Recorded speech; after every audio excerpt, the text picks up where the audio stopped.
23. 23 ternyata dia kena cancer. Emang gue akan kena penyakit apa sih? Iya. Menganggap remeh seperti itu.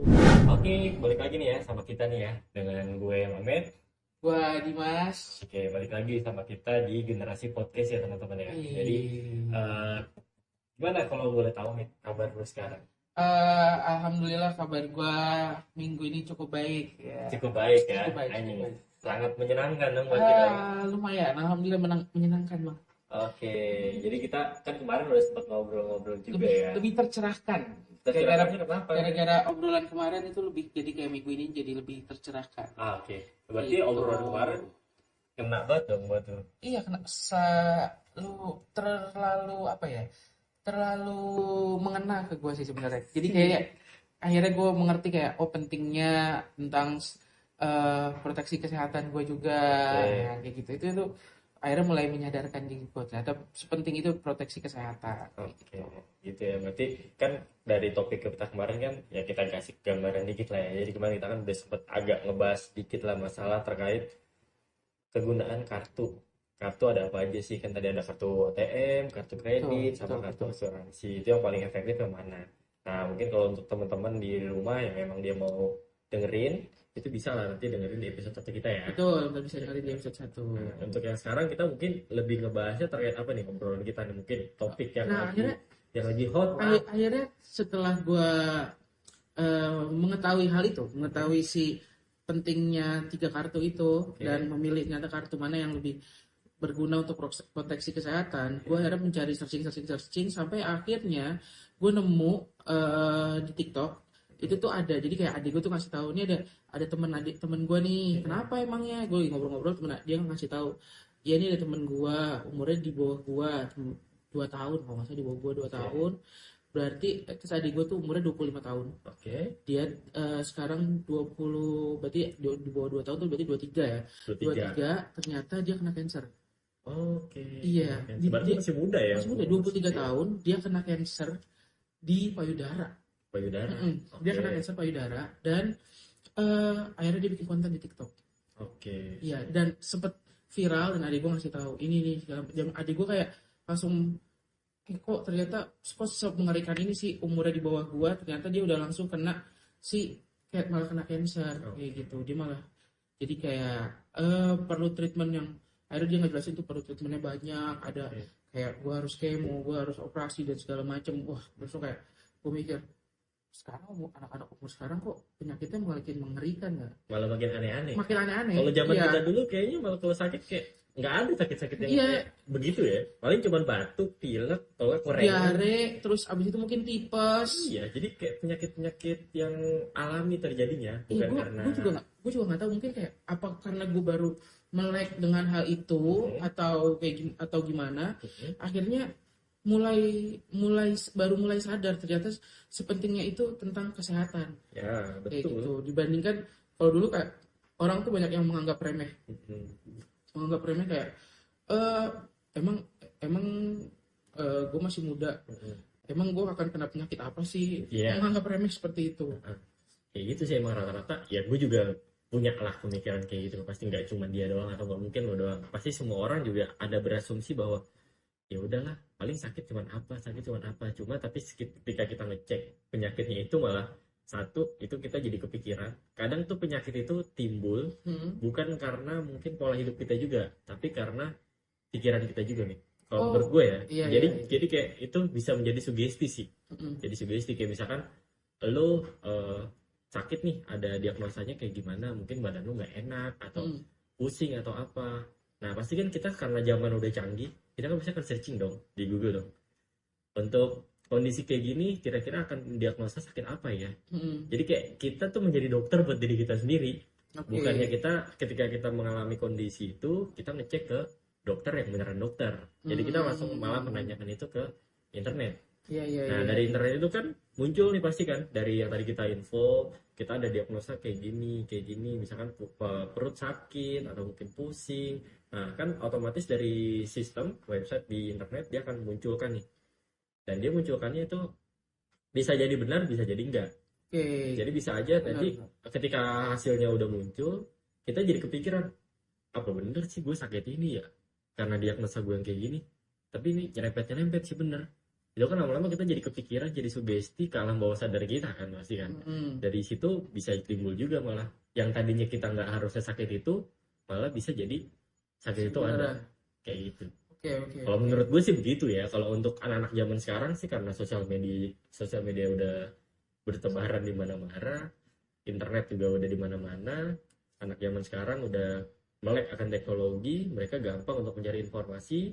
Tapi ketika kalau kita berbicara kondisi kesehatan sih seharusnya ya kita ya bertanyalah sama orang yang memang Mengerti. ahlinya atau yang Oke. mengerti. Jangan boleh kita bertanya mungkin dengan aplikasi atau dari Google atau dari internet itu untuk apa ya kayak acuan aja di awal. Tapi kalau untuk diagnosa lebih tepatnya ya harus dokter. Oke. Kalau Karena kan gue mau nanya nih, kalau misalnya gimana? dengan si kayak temen tadi gue nih cancer gitu, cancer ini, Mm-mm. ada nggak sih proteksinya untuk si cancer penyakit-penyakit yang berbahaya ini? Untuk cancer sebenarnya kan kalau kita balik lagi ke yang obrolan kita minggu lalu itu kan sebenarnya di dalam kartu asuransi pun dia nanti akan memberikan pengaveran. Tapi ketika si nasabahnya itu atau si orangnya itu berobat di rumah sakit, mungkin untuk Oke. kemoterapinya atau mungkin ketika ternyata dia butuh dirawat inap, itu otomatis akan bisa berguna untuk si kartu asuransinya itu. Itu kan asuransi, Ya, itu kartu gunanya itu. asuransi sangat berguna ketika dia memang sudah punya diagnosa itu, dia punya kartu asuransi, dia bisa gunain itu buat berobat. Tapi kita harus punya sebelum kena diagnosa ini kan. Iya dong, pasti dong. Oke. Mana ada coba ibaratnya lo udah sakit, lo datang ke asuransi, asuransi nerima, mana mau. Asuransi kan juga ibaratnya kan dia juga punya manajemen risiko sendiri dong buat apa namanya pilih-pilih nasabahnya lah. Oke. Karena kan ketika nasabahnya udah sakit tetap diterima, yang ada malah nanti merugikan perusahaan asuransi. Nggak hanya perusahaannya, tapi nasabah-nasabah yang lain juga nanti akan terimpact. Kalau misalnya penyakit kayak gini, penyakit berbahaya ini, ada nggak misalnya kayak berapa sih kalau di kartu ya, di kartu asuransi, apakah kita punya kartu abis itu langsung di cover atau gimana? Oke, jadi kalau case-nya adalah sakitnya cancer tadi, Iya. berarti kan itu pasti ada syarat dan ketentuan, pasti ada yang sakit. Nah, nanti mungkin ketika syarat dan ketentuannya sudah bisa berhasil dilewatkan, ya udah dia tinggal datang ke rumah sakit. Contoh misalnya dia harus kemoterapi. Oke. Karena kan pasti di dalam si kartu asuransi ini itu ada beberapa benefit untuk si nasabah-nasabahnya. Salah satunya adalah untuk kondisi sakit si cancer ini. Oke. Jadi nanti ketika si nasabahnya itu datang untuk berobat di rumah sakit, dia hanya tinggal menunjukkan kartu asuransinya. Itu nanti kalau dia butuh untuk rawat inap, otomatis bisa digunakan langsung dirawat inap. Tapi kalau hanya untuk kemoterapi, itu bisa juga. Karena ada beberapa asuransi yang memang dia memberikan apa ya pengcoveran untuk yang namanya perawatan cancer. Dia lebih spesifik. Jadi lebih diunggulkan lah untuk si penyakit cancer ini. Kenapa? Karena ini kan penyakitnya jangka panjang. Oke. Gitu. Jadi pasti semua perusahaan asuransi dia punya benefit plus untuk yang namanya si kondisi penyakit cancer ini. Jadi bisa digunakan kalau kartu asuransi kan pasti hanya untuk rawat inap. Tapi ketika kalau untuk kondisi si cancer ini dia bisa digunakan kalau misalkan untuk kemoterapi aja. Itu bisa juga digunakan. Berarti dengan hanya si kartu asuransi ini kita cukup untuk menurut lu cukup untuk penanganan cancer? Kalau untuk penanganan cancer, kalau kita berbicara untuk di rumah sakitnya berhubungan dengan biaya pengobatannya dia, itu semua aman harusnya sudah di cover oleh asuransi yang dia punya. Oh gitu. Untuk kesehatannya dia. Tapi kan kalau kita berbicara orang yang mungkin sudah terkena kondisi sakit ya kayak begitu, kena cancer, pasti kan kita berbicara tidak hanya namanya biaya kesehatannya dia. Tapi kan ada biaya lain tuh di luar itu yang harus dia siapin juga. Apa? Maksudnya gimana? Ya contohnya kayak lu hidup butuh biaya hidup gak? Iya butuh biaya benar, butuh biaya hidup. Biaya hidup lu sama biaya hidup orang sakit tuh gimana? Pasti biaya hidup orang sakit. Nah apalagi kalau sakitnya sakit itu sakit sakit cancer bahaya kan, lebih gitu. spesifik. Ya berarti kan kalau otomatis dia tadi walaupun dia sudah punya asuransi kesehatan yang kartunya itu dia ketika dia di rumah sakit pengobatan dan lain-lain itu sudah aman di cover. Tapi ketika dia sudah pulang di rumah menjalani kehidupan seperti biasa itu kan biaya hidup juga tetap jalan. Oh, benar-benar Biaya itu. hidupnya dia itu akan lebih mahal dibandingkan biaya hidup ketika dia masih sehat. Bisa Oke. 2 kali lipat dibandingkan ketika dia sehat untuk biaya hidup dia ketika dia dalam kondisi sakit ini. Dan otomatis kalau kita berbicara sudah terkena sakit cancer ini, contoh kayak misalkan dia kerja. Kalau dia kerja, ada nggak perusahaan yang masih mau menerima si orang atau pasiennya, atau pasien kan jadi karyawannya memang udah sakit-sakitan, yang udah jarang-jarang masuk. Pasti kan perusahaan juga akan berpikir lain dong, bisa jadi disuruh pensiun dini atau mungkin bisa jadi dikeluarkan dari perusahaannya. Otomatis kan pendapatannya si orang ini akan hilang karena dia sudah sakit, nggak bisa bekerja, dikeluarkan dari perusahaannya atau disuruh pensiun dini, dia hanya menerima uang. Ya udah, nanti untuk kedepannya mungkin uang yang dia terima itu cukup untuk beberapa tahun ke depan untuk dia biaya hidupnya dia. Oke. Kayak itu. Jadi bisa dibilang dia butuh ada tambahan lagi, spesifik lagi seperti mungkin persiapan dana daruratnya dan lain-lain sih kayak gitu. Dan kalau untuk zaman saat ini sih, zaman juga udah semakin canggih, asuransi juga udah bertebaran di mana-mana. Nggak hanya asuransi kesehatan, sekarang juga kalau lu sendiri nih, pernah dengar nggak ada yang namanya asuransi sakit kritis? Ada asuransi sakit kritis. Lo nggak pernah dengar? Belum pernah dengar gue. Ya jadi sebenarnya asuransi kan emang banyak ya opsinya, tergantung kegunaannya. Jadi ada beberapa. Ya salah satunya ini. Kalau episode kemarin kita bahas terkait asuransi yang kartu rumah sakit, ini sekarang kita ada lagi yang namanya asuransi penyakit kritis. Kegunaannya pun berbeda sama yang namanya asuransi rumah sakit tadi. Kalau asuransi rumah sakit yang tadi udah sempet ya gue spill tipis lah ya, dia lu berhubungan di rumah sakit, biaya pengobatan lu aman semuanya. Tapi kalau si asuransi penyakit kritis ini, dia kegunaannya adalah ketika si nasabah terkena diagnosa sakit kritis, kondisi awal atau kondisi akhir pun itu nanti akan menerima dana tunai cash ke rekening nasabah itu. Untuk apa? Ya terserah nasabahnya. Bisa digunakan untuk pengobatan dia, bisa juga untuk menutupi biaya hidupnya dia. Yang tadi gue sempat spill tipis dari awal. Orang sakit kritis pasti biaya hidupnya akan lebih mahal. Benar. Tapi itu dana itu akan cair cuma hanya ketika dia sakit kritis saja. Ya. Jadi ketika si nasabahnya ini bergabung, sudah berjalan, terus terdiagnosa salah satu penyakit kritis, kebetulan dia punya asuransi yang kartu, dia bisa gunakan itu untuk berobat di rumah sakitnya. Oke. Tapi dia tetap terima dana cash dari si asuransi penyakit kritisnya ini.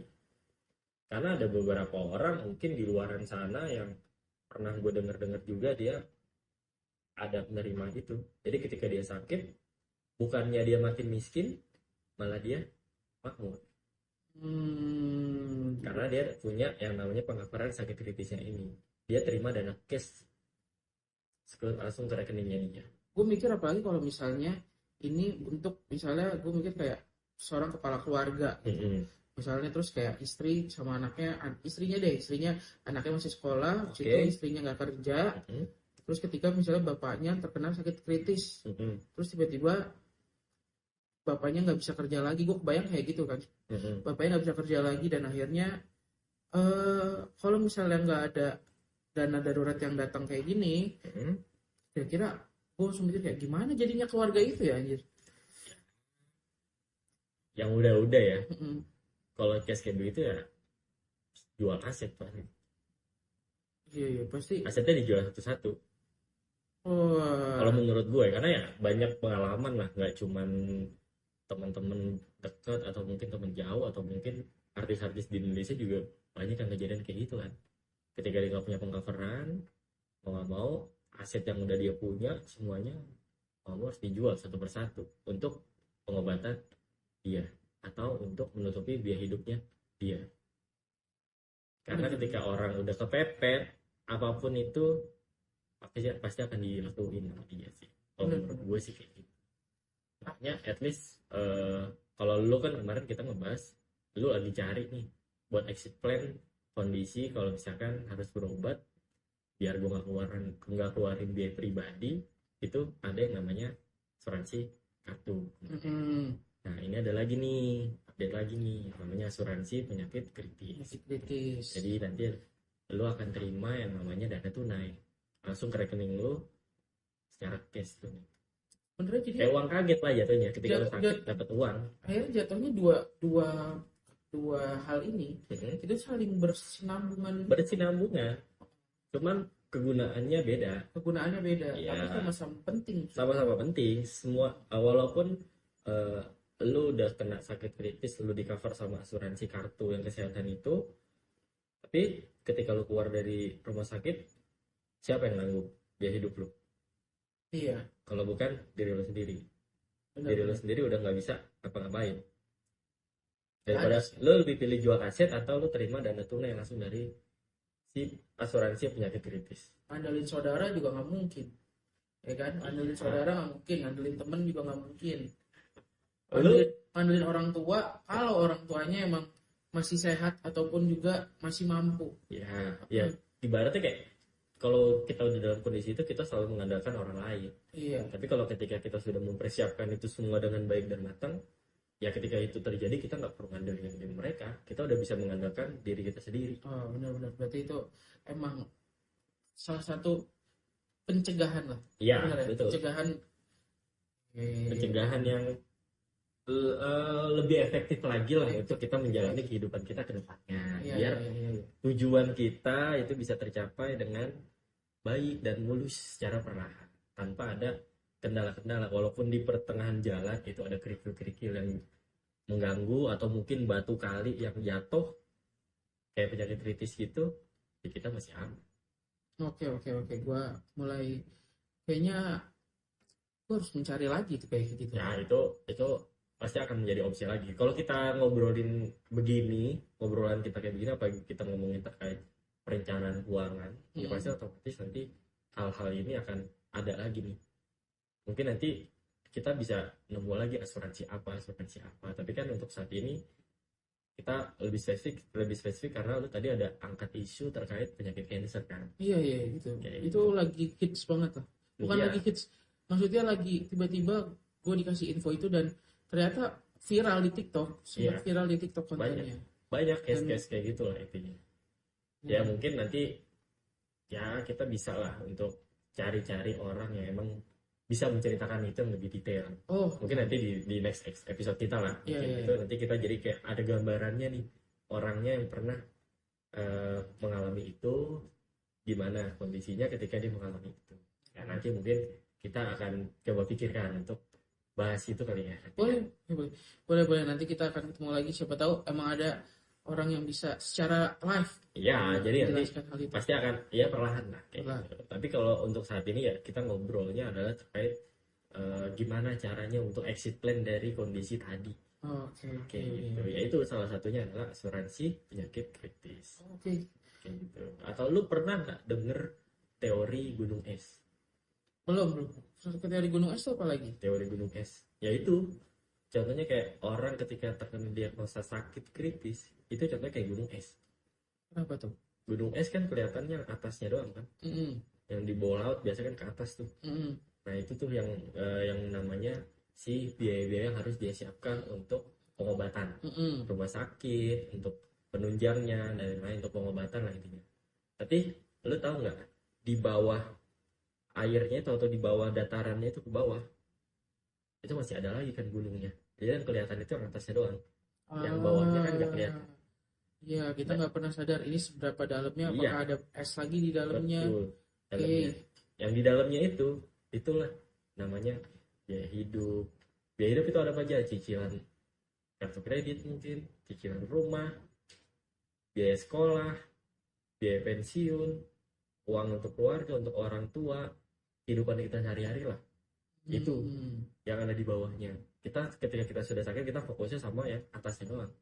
yang ke bawahnya kita nggak fokus. Benar, benar, benar, benar. Orang terlalu akan fokus untuk mempersiapkan pengobatannya ketika udah sakit, tapi dia melupakan yang Bawahnya. untuk kehidupannya dia berkelanjutannya seperti apa. Oh iya, Kayak iya, gitu. iya. Makanya adanya asuransi penyakit hidup di sini ya itu untuk mengcover kondisi itu. Benar, benar, benar, benar. Kayaknya gue harus mencari lagi nih orang yang tepat untuk bisa dengan menjelaskan si penyakit kritis ini. Iya, kayak gitu ya. Gue juga kebetulan emang gue saat ini sih juga udah ada, cuma emang belum besar, tapi setidaknya ya udah cukup lah untuk saat ini mengcover yang namanya kondisi sakit itu. Ah, Jadi lu ada baiknya saran gue ya, kalau emang lu ada dana lebih, dana cukup daripada lu gunakan untuk yang lain, lu bisa untuk persiapan masa depan. Karena setahu gue asuransi penyakit kritis itu dia lu bayar, lu bisa pilih nih. Ada jangka waktunya. oke. Jadi kayak kita ngatur sendiri loh. Kalau gue kemarin ngambil itu untuk yang pengcoverannya di 500 juta. Oke. Pengcoveran 500 juta, tapi gue pilih bayarnya kemarin hanya yang 10 tahun aja. Oh. Jadi ketika gue selesai bayar, ya udah, gue akan di cover sampai usia gue di 100 tahun. 100 tahun. Gue akan di cover dengan si 500 juta ini. Kayak Oke, gitu. oke, Jadi lu oke. bisa milih aja lu mau bayar yang berapa tahun, coverannya full. Jadi lu nggak harus dituntut selalu lu bayar terus. Kalau ini lu sudah ditentukan. Lu bayar tinggal milih, dikasih opsi. Ibaratnya kayak kita menyiapin dana darurat. Tapi total yang kita bayarkan itu nggak sesuai dengan yang akan kita terima. Contoh kayak tadi kan gue 500 juta. Gue bayar itu nanti selama 10 tahun nggak sampai 500 juta yang gue bayarkan totalnya. Tapi gue akan terima pengcoveran sebesar 500 juta ketika gue terdiagnosa penyakit kritis. Oke. Kayak begitu. Oke. Itu konsepnya gitu nanti kalau untuk asuransi kritis itu. Jadi kita sendiri yang menentukan kegunaannya untuk diri kita. Kita sendiri yang menentukan kita mau bayar itu berapa lama, menyisipkan dananya berapa lama. Kalau asuransi kesehatan kemarin kan ya istinya selama setiap kita tahun mau di cover kita harus lu bayar. harus bayar. Jatuhnya kayak BPJS aja, lu BPJS kan bayar terus kan, Iya, benar. kayak gitu. Lu ya kayak kemarin aja untuk BPJS kalau bayarin kondisinya nggak aktif kan, ketika lu mau pakai malah Nggak nggak bisa. bisa. Lu harus bayar dulu, harus ngurus dulu kan. Benar. Sama asuransi kesehatan yang kartu juga kayak gitu. Tapi kalau asuransi penyakit kritis dia sudah ditentukan bayarnya mau berapa lama. Yaudah, oke, gue kayaknya harus cabut sekarang untuk mencari itu. Berarti kayak obrolan kita cukup dulu nih sampai sini. Iya, cukup. Nanti mungkin kita cari isu yang lagi hot lagi kali ya. Benar. Berita-berita yang tentang kondisi penyakit kritis atau mungkin kondisi-kondisi kesehatan yang lagi hot dibahas. Apakah ini akan berimpact dengan keuangan kita ke depannya kayak gimana, perencanaan keuangannya harus kayak gimana. Oke. Itu nantilah kita akan coba cari isu lagi yang lebih hot agar kita bisa obrolkan di sini lah. Oke, gue tertarik untuk belajar perencanaan keuangan. Ya ntar ya. Boleh, nanti kita belajar bareng lah ya. Nanti kita cari tahu. Mungkin kita harus cari orang yang tepat nih buat Untuk mengajarkan. ngajarin kita juga. Karena kan ya konsepnya kita bikin podcast ini kan emang sebenarnya kan ya kita dari orang yang tongkrongan, kita mau punya planning ke depannya untuk masa depan kita tuh kayak gimana. Ya jadi kita di sini ngebahas ya udah obrolan di tempat nongkrong aja, tapi dengan tujuan untuk mencapai masa depan keuangan yang lebih baik. Oke, siap. Oke, kalau kayak begitu berarti kita selesai dulu ya sampai saat ini ya, episode yang ini ya. Selesai dulu. Oke, kalau gitu. Oke, thank you ya teman-teman ya udah mau denger nih obrolan kita.